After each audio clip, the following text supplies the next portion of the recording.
you everyone for joining. I certainly appreciate it. Let's just jump right into it. This is a piece of work that we've been mining for a number of years. It's really intriguing to me.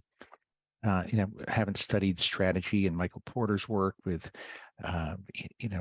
differentiating and low-cost solutions and stuck in the middle. And you just talk about all the different types of strategic categorization schemes that have come around over the years to describe different types of innovations and different types of strategies. And what we're going to talk about is how looking at these strategies through the jobs to be done lens really brings clarity to what companies' options are and how they should be pursued. In fact, we'll show that the opportunities that exist in the market really dictate the strategies that you have to follow in order to win, in order to achieve product market fit, right? So let's just jump into it. You've heard the theory, right? People don't want the quarter-inch drill, they want the quarter-inch hole. Now, what this means to us, of course, is you have an option of viewing things through the lens of the drill maker or through the lens of the hole maker. And we opt to look through the lens of the hole maker. They're the person trying to get a job done.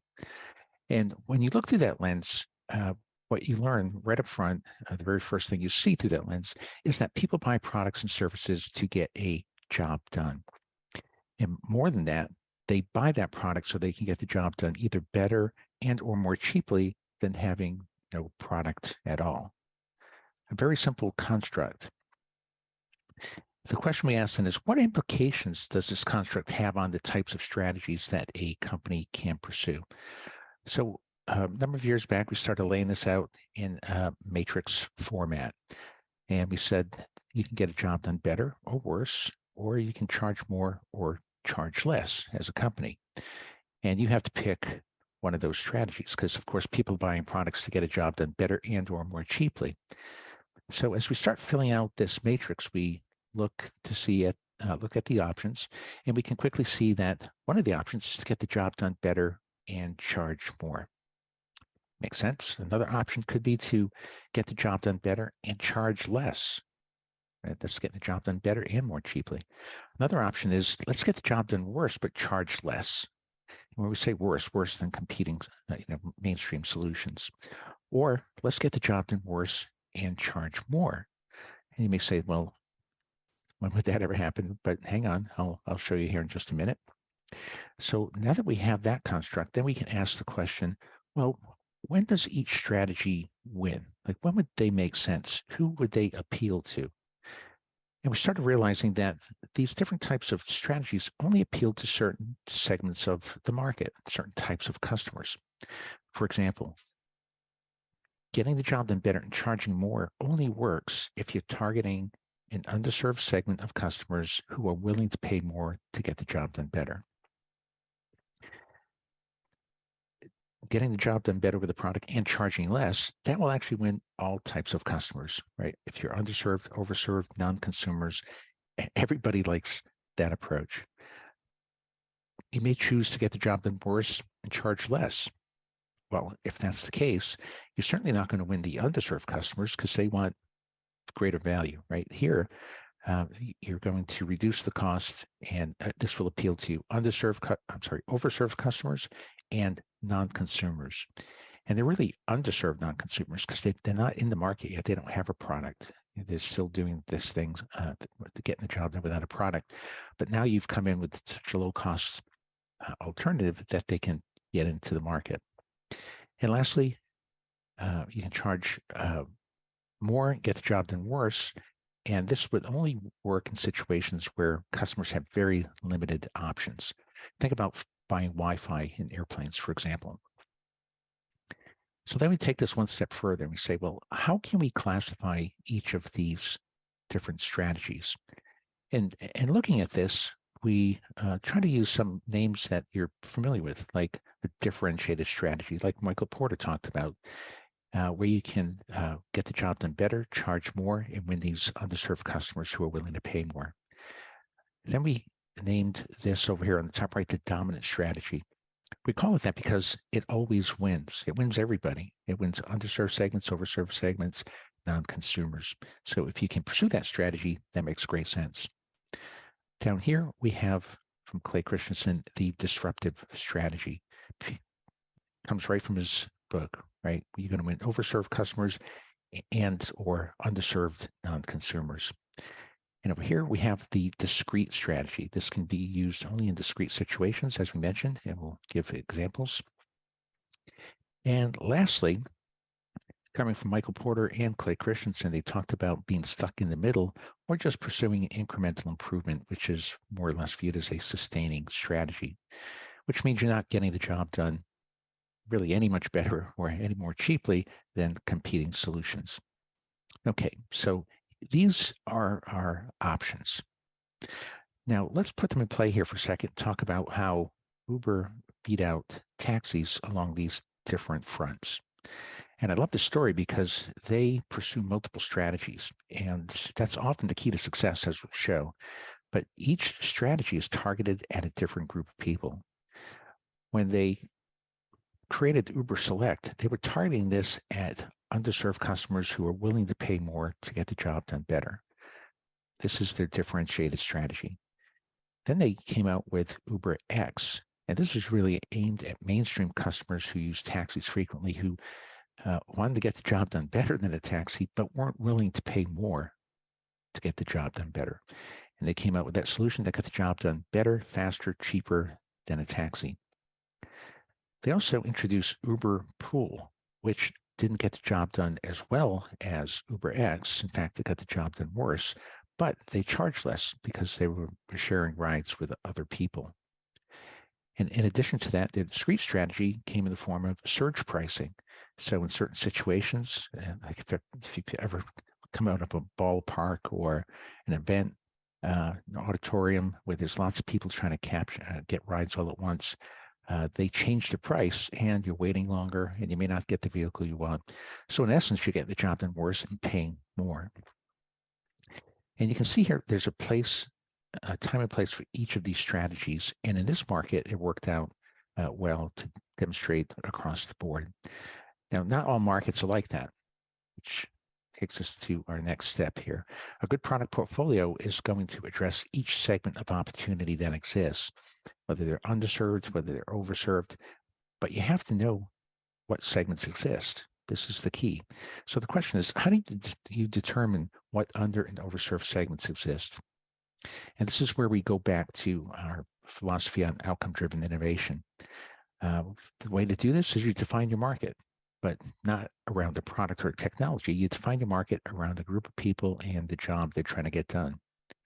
And then you uncover their needs. But we're not going to define needs as specifications or requirements or pains and gains, exciters, delighters. We're going to define needs as the metrics that people use to measure success as they go about and get that job done. And then we're going to look for unmet needs. And the way we're going to know they're unmet is we're going to quantify them. So we'll know which ones are important and not well satisfied, or which ones are unimportant and very well satisfied. So we'll know what needs are underserved and what needs are overserved.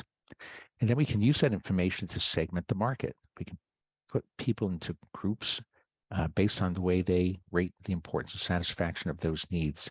And with these insights, then we can build out and pick the right strategy. The way I like thinking about this, we started off in this hierarchy where you define the job to be done, all the job steps and all the outcomes. The example I show here comes from the medical field, removing an anatomical structure surgically. And you can see the job steps as they cut across here. And notice that we're not talking about solutions. We're just talking about what they're trying to achieve in each stage of the game. And underneath that, you see all these statements. These are the outcome statements. So they're very specific in their structure and format. They're stable over time. They're unambiguous. They're measurable and controllable. They describe exactly what the customer is trying to get done or what they're trying to avoid as they go about and get the job done. And there's a lot written on this as well. So if you want to get go deeper into this, there's other webinars and so on that go deep into outcome statements and so on. Once we've captured all those outcome statements, then you can put them in a survey and ask customers to tell you how important each outcome is and the level of satisfaction. And with that data point, we can put people into segments. So for example, we may have a third of the sample who thinks outcomes 10, 20, and 30 are really important and unsatisfied. So they would get placed in a segment.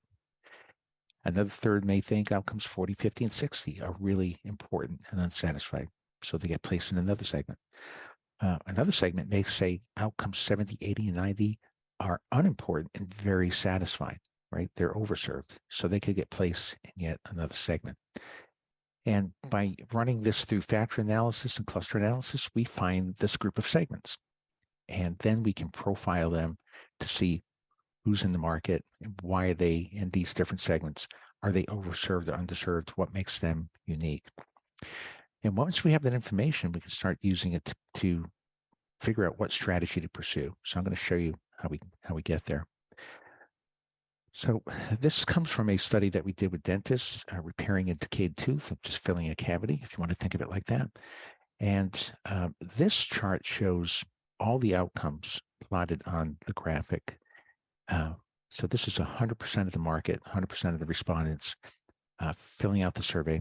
And on average, it looks like the market is well satisfied. There's very few underserved or overserved outcomes.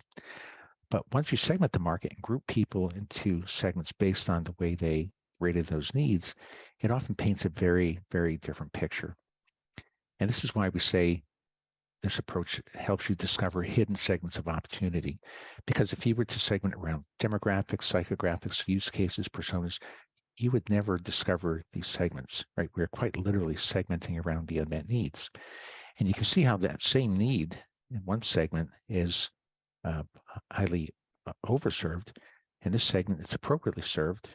And in this segment, that same outcome is underserved, right? So it's the same need, but it's overserved and underserved and appropriately served in different proportions across the market. And that's often the case for many of the outcomes. So this helps us figure out what types of segments exist. Here's another example here. This comes from ophthalmologists who are trying to detect glaucoma. And you can see that there was one segment over in the top left there that's very overserved, while roughly 79% of the market is very underserved. Quite a difference. Of course, you can start beginning to see the implications, right? You're not going to have the same product targeting these different segments because they're entirely different in terms of what they want. Do they want to get the job done better and or more cheaply? This comes from outdoor workers who are trying to navigate on off-road terrain. And you can see two segments that are pretty well satisfied and a third one that is quite underserved.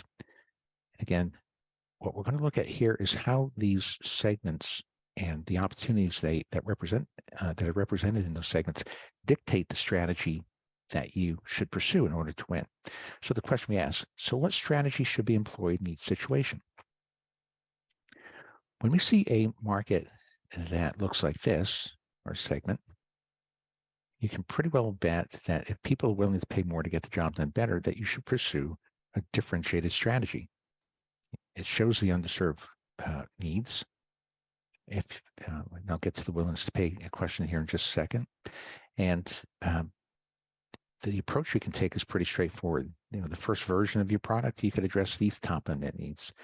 In the next version of the product, you can address the set, and so on. So you're getting out in front of the competition and staying out in front because you're creating more and more value in the most efficient way.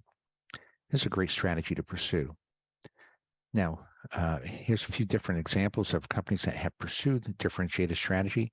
And generally what happens is they end up with maybe not high market share, but great profit share, because there's often, a small percentage of the market who's very underserved and willing to pay more to get the job done a lot better. So you can see some examples here with Dyson charging 5 times more, which secures them a 24% market share, but about 59% profit share. Nest charging 7 times more, with about 10% market share, yielding 25% profit share. And the iPhone charging 3 times more, 12% market share, 70% profit share.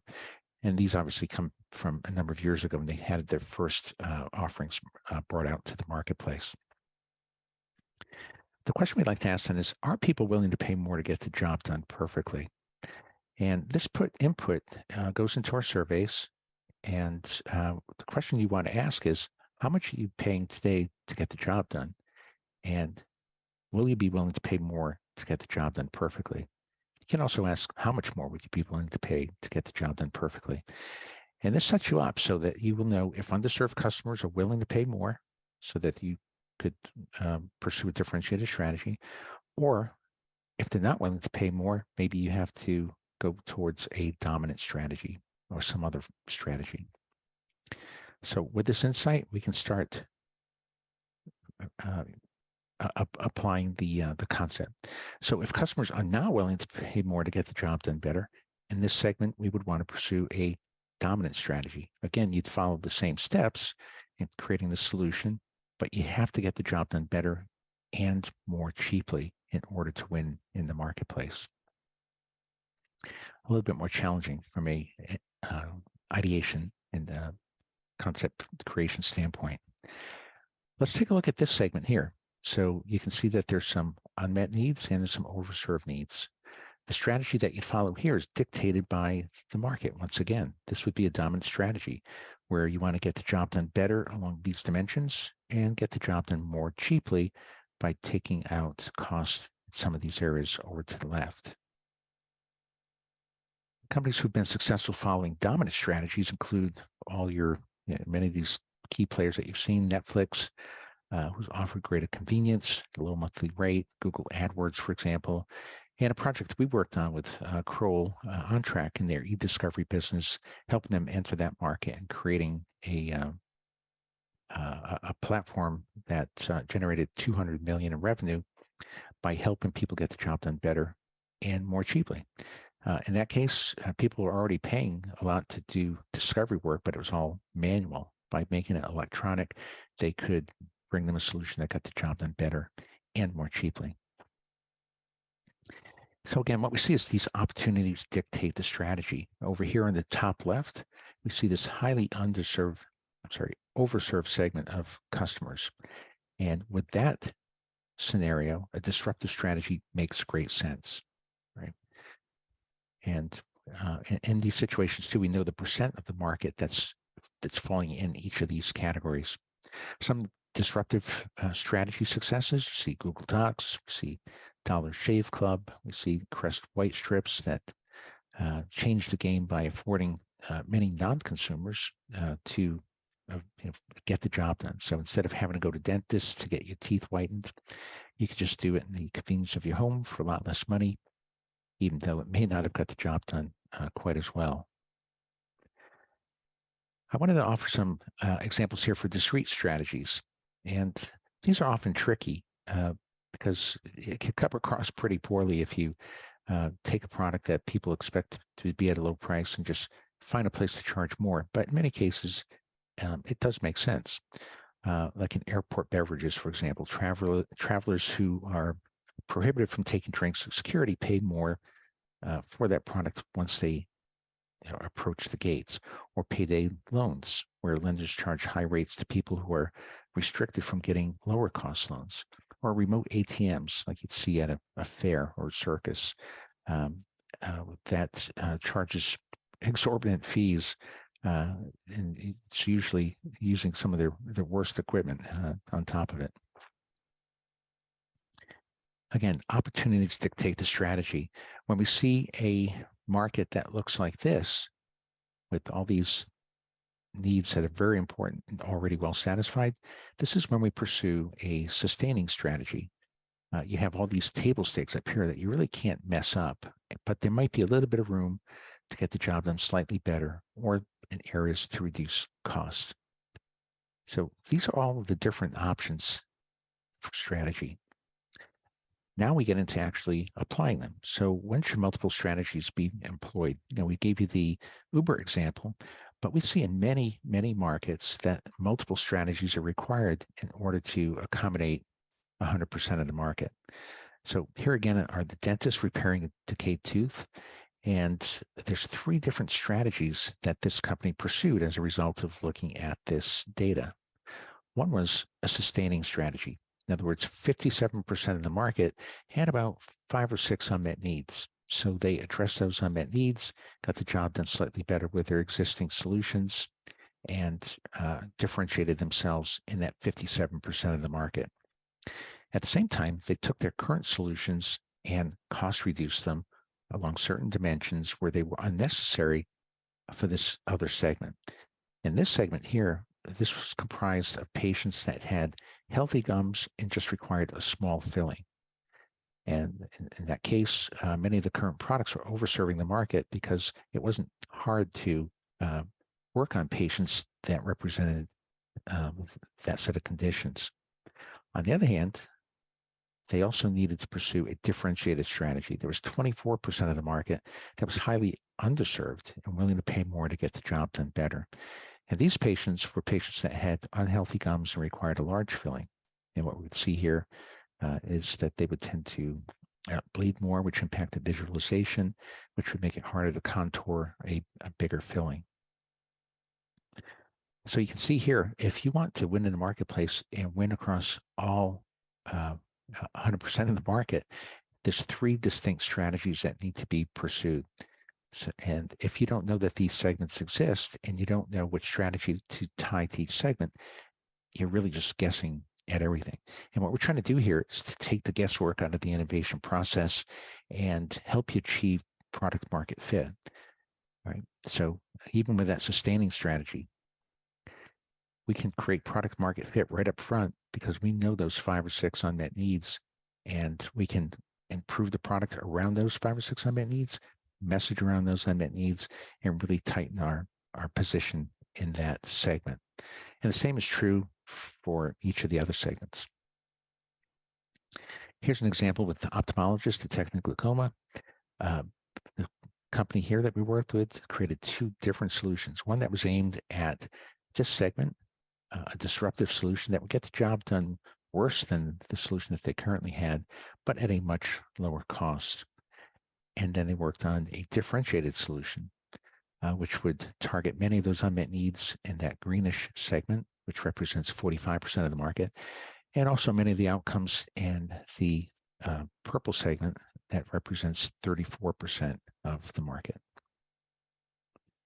Here's another example with the off-road terrain navigation, where we had 2 sustaining innovation strategies, one for one product line, one for second product line. And what they also discovered was this 3rd segment of people who were underserved, but not willing to pay more to get the job done better. It turned out this was a $150 million opportunity that went under their radar. They didn't know that this segment even existed because they generally segmented, around price point and the number of other categorization schemes that didn't reveal the hidden segment. So once you know what outcome-based segments exist, the strategies that are certain to connect with customers can be systematically devised for each segment. Right. Again, what we're pointing out here is if you know what types of segments exist and you know your strategy options, you can match them up quite simply so that you don't pursue a disruptive strategy in a underserved segment, or you don't pursue a differentiated strategy in an overserved segment, right? So you avoid making these mistakes. Not every market can be disrupted in the sense that there are overserved customers. Not every market has overserved customers. We've worked in many markets where we'll find 5 segments of people who are all underserved in different ways. So knowing what segments exist is certainly the key step in laying out the strategy. What I wanted to do is take a little right-hand turn here for a second and talk about how these concepts enhance the theory of disruptive innovation. And this is one of our thoughts of why we wanted to develop this matrix to begin with, to explain the rather complex concept of disruptive innovation as described by the late Clayton Christensen. He talks about disruptive innovation as a process by which a product or service takes root initially in simple applications at the bottom of the market and then relentlessly moves up market. So we're talking about terms like process, the bottom of the market, moving up market. He also talks about a new market disruption, where he says it's a disruptive innovation that allows a whole new population of consumers, so these were originally non-consumers, at the bottom of the market to access, give them access to a product or service that was historically only accessible to consumers with a lot of skill or money. Now, what we want to do is to try to more simply explain the disruption through the jobs matrix. So at a very simple level, what we're saying here is while the initial product gets the job done worse, each iteration of the product will get the job done better. Eventually, the product gets the job done better and more cheaply. So it starts out as a disruptive strategy, ends as a dominant strategy. So it looks like this. You have a product that pursues this disruptive strategy. The second version of that product is built upon to get the job done better. The third version, better yet. So eventually you're getting the job done cheaper and better. So that's the process of disruption. Now, what I wanted to do is to clarify some of the terminology that's used to figure out if something truly can be defined as a disruptive innovation. So what we wanted to do is add a couple of definitions here that I think bring clarity to what all this means. The first is this product, the first product that comes out is simply following a disruptive strategy, as we've defined, right? It's a product that gets the job done worse, but costs less. So this describes the strategy employed for a specific product in the situation. That's the entry point. Then what we see is this product has to be a disruptive or employ a disruptive technology. In other words, it has to be a product that incorporates a technology that acts as a platform that will facilitate the improvement of the job over time. Right? So you have to be able to add features to it to get the job done better and better over time. And the process of disruption is what you're seeing here. It's the series of products initially employing disruptive strategy and technology. They're improved over time to eventually get the job done better and more cheaply. Okay. So the way we define a disruptive innovation through this lens then is a product that completes the process of disruption. And we can think about all these different terms, and this helps us answer questions like this. Is Uber a disruptive innovation? Clearly, it's disrupted the taxi industry, but from a theoretical perspective, does it follow this track? Well, let's take a peek. So first off, Uber itself is not a product, right? It's a company, and it's also not a disruptive innovation. So let's look at this. What we're saying is UberPOOL is the only Uber product designed to get the job done worse and more cheaply. So that fits the rule of that product fulfilling a disruptive strategy. So UberPOOL is really the only candidate for a disruptive innovation. But as we look at that product, it is aimed at the bottom of the market, but the product's not conceived around a disruptive technology. It's more people in a vehicle. So you can't take this platform and keep pushing it upstream to eventually get the job done better and better. Sharing rides is never going to be better than, sorry about that. It's never going to be better than having your own vehicle, like with UberX. By the same token, we could look at Zoom and say, Zoom did employ a disruptive strategy.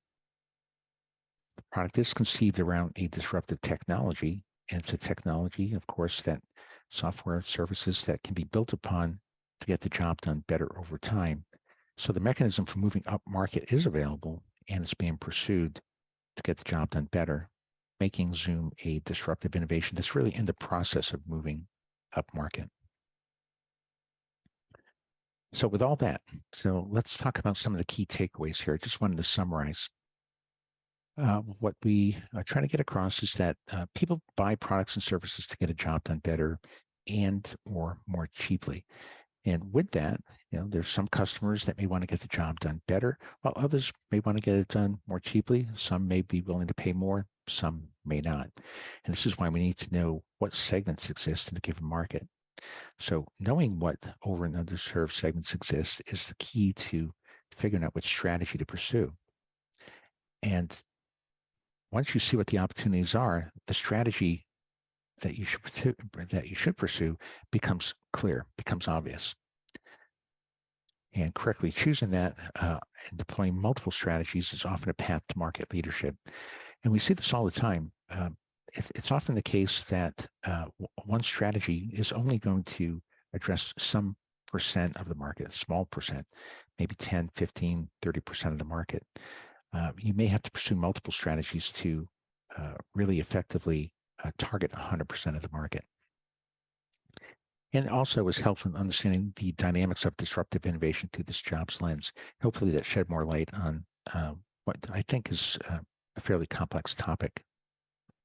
With that, we're going to head to Q&A. I did want to remind you that Strategyn can help you set your teams up for success at innovation, as John mentioned, by creating products that people want and building an innovation capability. And also, the book on the right here, you can download for free at jobstobedonebook.com. It comes in audio format and a PDF as well. And John, with that, I think we want to jump into some Q&A. So I'm going to start sharing. Excellent. Thanks, Tony. We've got a nice handful of questions in here.